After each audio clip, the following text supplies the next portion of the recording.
Hey guys, in this video I will show you how to play Roblox on school Chromebook.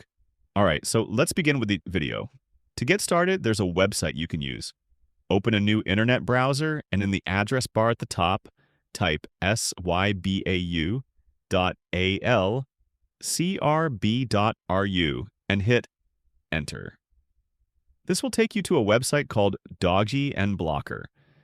This site allows you to play games, use apps, and visit websites that would normally be blocked on your school Chromebook.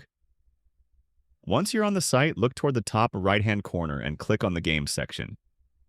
You'll be taken to a page with a list of available games, and you should see Roblox at the top. If you don't see it, simply use the search box at the top and type in Roblox, and it should appear. Once you've found Roblox, just click on it, and it will load the game so you can start playing right on your school Chromebook. And that's it. So that's basically how you can play Roblox on school Chromebook. So that's all for this video. See you in the next one. Thanks.